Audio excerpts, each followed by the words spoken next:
안녕하십니까. 서양미술로 보는 성서 이야기 오늘 14번째 시간 시작해 볼 수 있도록 하겠습니다. 오늘은 두 가지 작품을 집중적으로 볼 텐데요. 주제는 아브라함이 이삭을 봉헌하는 그런 장면을 그림으로 그린 작품들이 되겠습니다. 먼저 마르크 샤갈의 작품을 볼게요. 1966년도의 작품이고요. 샤갈은 유대인입니다. 유대인인데 후에 기독교로 개종한 사람이 되겠죠.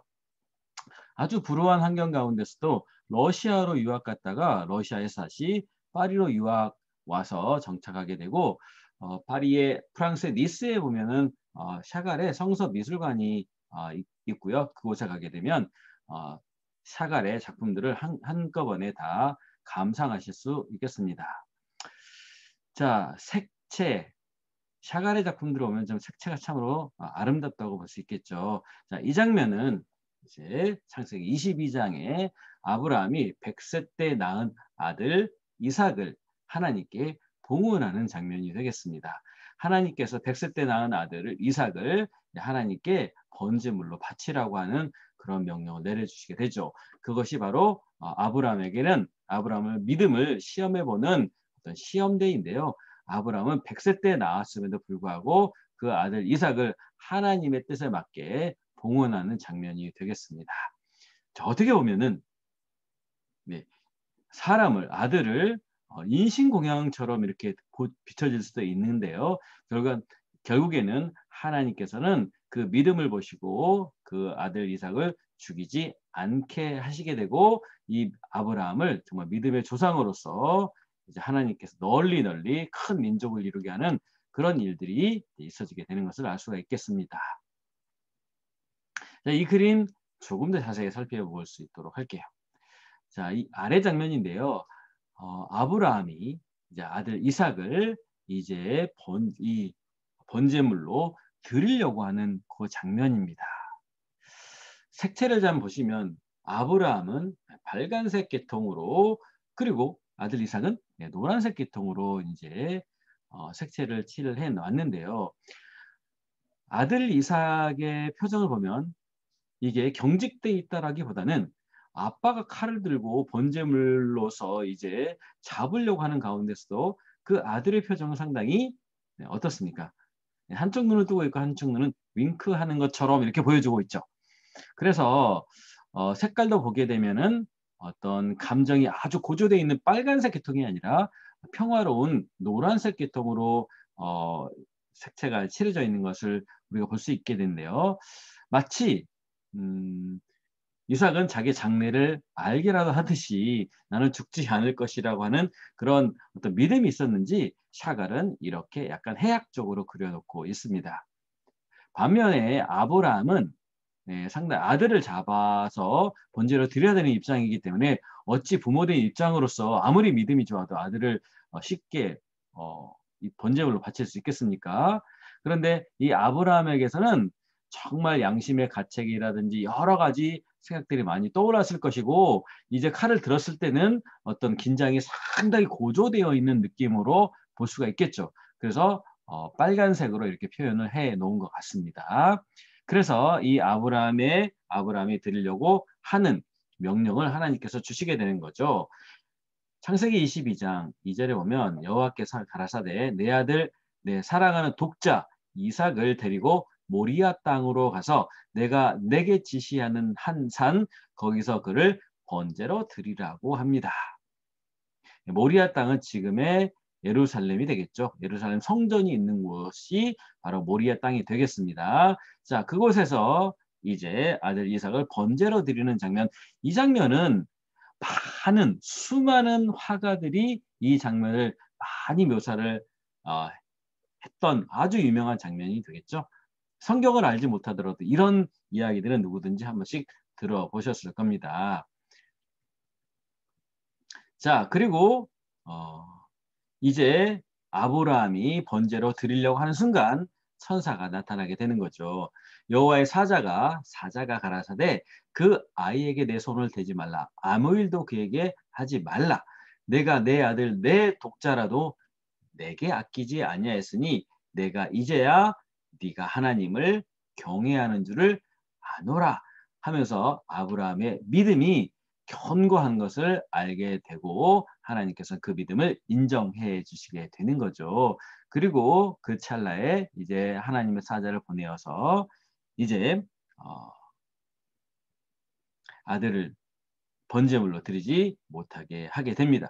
그러면 그 대신에 하나님께서는 그 번제물을 대신 준비하게 되는데 그 이삭 대신에 번제물이었던 어, 어린 양을 이제 준비를 해 놓게 되고요. 화면 왼편에 보니까 나무 아래 이제 양이 보이게 되죠. 이 양을 대신 하나님께 번제물로 드리게 됩니다. 천사의 모습은 아주 냉정한 모습으로 파란색의 모습으로 블루 계통의 파란색의 모습으로 전달하는 입장이 되겠고요. 그 위에 보게 되면 이삭의 입장이 죄가 없음에도 불구하고 십자가를 지신 예수님의 모습으로 나타나게 된다는 거 여기서 볼 수 있겠습니다. 그리고 이 여인은 사라죠. 사라는 원래 이 가운데 참여하지 못했지만 나중에 그 사실을 알게 되겠죠. 자, 또 다른 장면, 천국의 문 우리가 지난 시간에 살펴본 적이 있는데 천국의 문이 있는 네, 산타 마리아 델 피오레 성당입니다. 피렌체에 있는 대성당이고요. 이 성당의 이 돔을 잘 봐보시고요. 이 돔이 약 한 80m 높이에 있는 이 건물 위에 이 돔이 약 27,000톤 정도 된다고 말씀을 드렸습니다. 그리고 여기가 유명한 지오토의 종탑이 되겠고요. 여기에 세례당이 있죠. 이 세례당에 천국의 문이 있다고 말씀을 드렸습니다. 천국의 문 한번 가보도록 할게요. 세례당에 문이 있는데 이 문 하나를 만드는데 약 27년 정도 걸쳐서 이 청동문을 예, 주물로 제작을 하게 됩니다. 네, 이렇게 생겼고요. 10가지의 성경, 구약 성경에 나와 있는 10가지의 그림들을 청동으로 주물로 완성을 하게 되는 거죠. 자, 그래서 이거를 조금 더 나눠보면 1편, 2편 이렇게 해서 창세기의 에덴 동산의 모습, 가인과 아벨 이야기, 노아의 이야기, 그리고 아브라함 이야기 오늘 살펴볼 수 있도록 하겠습니다. 자, 아브라함의 그림 어떤 내용들이 들어가 있는지 궁금하시죠? 자, 어떻게 그러는지 몇 가지 장면이 나오는지 한번 자세히 보도록 하겠습니다. 네, 이 장면이죠. 네, 여기 우리가 봤던 아브라함의 이삭을 봉헌하는 장면이 되겠고요. 천사가 그 칼을 잡는 장면으로 나오게 되고, 자, 여기 왼쪽 하변 오른쪽에 보게 되면 여기는 왼쪽은 아브라함이 세 천사 앞에 무릎을 꿇고 있는 장면이 나오고 그 왼쪽에는 이제 그의 부인이었던 사라가 보이고요. 자, 오른쪽 장면에는 좀 약간 알 수 없는 장면이 나오는데 과연 이 장면은 무엇일까요? 여기에 보니까 우물이 있는 것 같고요. 여기 나귀가 있게 되고 여기에 먹을 것이 들어져 있는 것 같고 두 사람이 나오게 되는데 이 두 사람은 네, 아브라함의 본부였던 사라가 있고 사라의 몸종이었던 하갈이 나중에 첩으로 되게 되죠. 첩으로 되게 돼서 그 아들을 낳게 되는데 이스마엘을 낳게 되는데 사라가 쫓아내려고 하죠. 그래서 광야로 쫓아내게 되고 우물가에 앉아 있는 장면이 되겠습니다. 그래서 하갈과 그의 아들 이스마엘인데요. 이 하갈과 이스마엘을 통해서 생겨난 종교가 바로 이슬람교가 되겠습니다. 그래서 이슬람교에서는 믿음의 조상 아브라함을 시조로 보고 있는데 아브라함에서 먼저 나왔던 이 하갈에게서 나왔던 이스마엘이 정통이라고 주장을 하게 되는 거고 여기는 차자가 되지 않습니까? 그래서 이슬람의 시조로 여겨지는 사람이 아브라함과 이스마엘이 되겠습니다. 자, 그리고 아브라함의 아들이었던 이삭이 바로 이삭을 통해서 이삭의 씨라야 하나님께서 내 씨라고 말씀하셨는데요. 그 이삭의 자손들을 통해서 유대교가 이제 생겨나게 되는 거고요. 그리고 유대교에서 예수님 때부터 이제 기독교가 생겨나게 됩니다. 그래서 아브라함으로부터 세 가지 종교가 생겨나게 됩니다. 자, 그 다음 장면 한번 볼게요. 자, 요 장면을 설명을 해드릴 건데요. 요 장면은 어떤 장면인지 보도록 할게요. 창세기 18장에 눈을 들어 본즉 아브라함이 눈을 들어 본즉 사람 셋이 맞은편에 섰는지라 그가 그들을 보자 곧 장막문에서 달려나가 영접하며 몸을 땅에 굽히게 됩니다. 세 사람을 본 건데 새 하나님의 사자가 되겠습니다. 자, 그림상으로는 이제 날개가 있는 모습으로 나타나게 되는데 아브라함이 새 존재를 알아보게 되죠. 그리고 몸을 땅에 이제 굽히게 되고요. 자, 요거는 뭘까요? 요거. 밑에 있는 동그랗게 생긴 세스대와 같이 생긴 건 뭘까요? 네, 세스대야입니다. 세스대야. 자, 물을 조금 가져오게 하사 당신들의 발을 씻으시고 나무 아래 씻어서 해서 이 나무가 있게 되는 거고요. 그 다음에 여기서 발을 씻는 물동이가 되겠죠. 그 물동이로 그들의 발을 씻어주는 장면이 되겠습니다. 그리고 이들이 와서 이제 예, 아브람과 사라에게 내년에 이제 아들이 있을 것이라는 것을 알려주는 장면이 되겠습니다. 그 약속을 하고 가는 장면이고 예언을 하는 장면이 되겠습니다. 자, 다시 우리 아브라함의 이삭 봉헌 장면 볼 텐데요. 자, 이제 아브라함이 눈을 들어 살펴본즉 한 수양이 뒤에 있는데 뿔이 숯불에 걸렸는지라 아브라함이 가서 그 수양을 가져다가 아들을 대신하여 번제로 드렸습니다. 그러면 수양이 있어야 되겠죠? 요 나무 아래 보니까 숯불에 수양이 걸려 있네요. 조금 더 자세히 보도록 하겠습니다.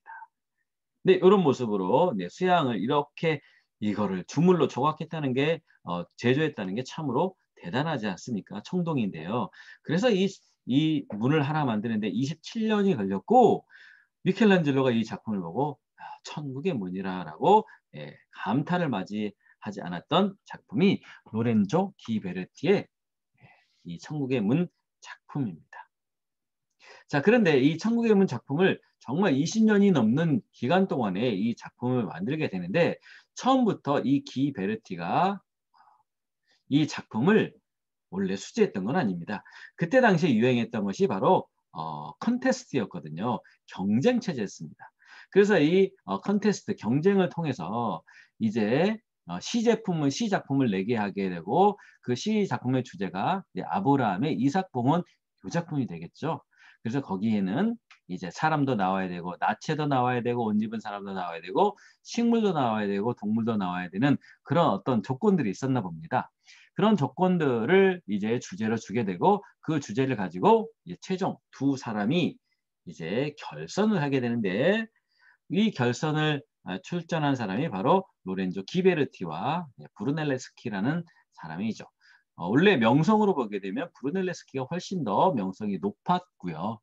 근데 최종적으로는 로렌조 기베르티가 이제 당선이 되게 되는 거죠. 이 왼쪽이 기베르티의 작품, 오른쪽은 브루넬레스키의 작품이 되겠습니다. 자, 브루넬레스키는 이 최종 결선에서 탈락을 하게 되는데 나중에 로마에서 공부를 하고 옵니다. 판테온의 이 도움 기법에 대해서 엄청난 매료를 느끼게 되고요. 나중에 피렌체로 돌아와서 전에 여러분이 보셨던 두오모 성당, 그 성당에 그 27,000톤짜리 돔을 누구도 완성할 수가 없었는데 브루넬리스키가 자신만의 공법으로 이 돔을 완성을 하게 됩니다. 자, 그래서 이 작품이 어떤 출전 작품이었고요. 결국에는 기베르티가 당선이 되게 되고 기베르티를 통해서 천국의 문이 완성되게 된 겁니다. 창세기 12장에 보면 하나님께서는 아브라함에게 네가 본토 친척 아비짐을 떠나서 내가 내게 지시할 땅으로 가라라고 하죠. 그리고 이렇게 약속을 합니다. 내가 너로 큰 민족을 이루고 내게 복을 주어서 내 이름을 창대케 하리니 너는 복의 근원이 될 것이다 라고 약속을 해주게 되는 거죠. 그래서 하나님께서는 아브라함을 복의 근원으로 이제 지정을 해주셨는데 결국에 어떻게 해야 되냐면 하나님께서 주신 과제, 하나님께서 주신 약속, 즉 본토 친척 집을 떠나야 되고 그 믿음을 보고 하나님께서는 복을 주신다는 거죠.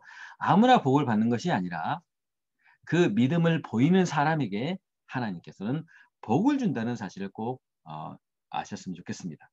우리 같으면 다 복을 줬으면 좋겠지만 하나님께서는 아무에게나 복을 주시지 않고 복을 담을 그릇이 돼 있는 사람, 그 사람에게 하나님께서는 복을 주신다는 거죠. 그리고 하나님께서는 아브라함에게 또 이런 약속을 해주시죠. 여호와께서 아브라함에게 이르시되 너는 정령이 알라. 내 자손이 이방에서 객이 되어 그들을 섬기겠고 400년 동안 내 자손을 괴롭게 하리니 그 섬기는 나라를 내가 징치할지며 그 후에 내 자손이 재물을 이끌고 나오리라. 내 자손은 4대 만에 이 땅으로 돌아오리라 라는 약속도 해주게 됩니다. 아브라함의 후손 때 되어질 일이지만 이것도 하나의 약속이고 예언이 되겠죠. 그리고 이 아브라함 후손 때 이것이 이루어지게 되는데 이 일은 언제 이루어지게 되는지 다음 시간에 이제 모세 때 이 이야기들을 살펴볼 수 있도록 하겠습니다. 그래서 하나님께서는 아무에게나 약속하지 않고 아무에게나 복을 주는 것이 아니라 하나님께서 믿음을 달아보시고 그 믿음이 있는 사람에게 하나님께서는 복 주신다는 사실을 꼭 기억하셨으면 좋겠습니다. 이사야 14장 24절에 여호와께서는 맹세하여 가라사대 나의 생각한 것이 반드시 되며 나의 경영한 것이 반드시 이루리라고 합니다. 하나님께서 약속은 반드시 이루어진다는 거. 그러면 하나님의 약속을 두 가지로 나눠볼 수 있겠죠. 그래서 구약과 신약이 되는 거죠. 구약, 이스라엘 사람들과 약속한 것을 이제 하나님께서는 이루셨거든요. 언제 이루셨어요? 네, 구약의 역사를 통해서 그리고 초림 때, 예수님 초림 때 예수님께서 오셔서 구약의 약속들을 다 이루셨죠. 그리고 남아있는 것이 무엇일까요? 네, 새로운 약속, 새 언약이 되겠죠. 그래서 구약과 신약을 통틀어서 이제 성경 66권이라고 하는데 성경은 다른 말로 약속의 책이 되겠습니다. 그 약속의 책, 우리에게 남겨져 있는 약속이 있죠. 새 언약입니다. 그 새 언약의 내용을 내용을 알지 못하면 지킬 수가 없겠죠. 그래서 하나님께서 또한 예수님께서 어떤 것을 신약 성경에 약속했는지 그 약속의 내용을 알고 지키는 사람이 복을 받는 사람이 되겠습니다. 자, 오늘은 여기서 마치도록 하겠고요. 자, 구독과 좋아요 그리고 알람 설정 해주시면 저에게 큰 힘이 됩니다. 자, 오늘 내용 마치도록 하겠습니다. 감사합니다.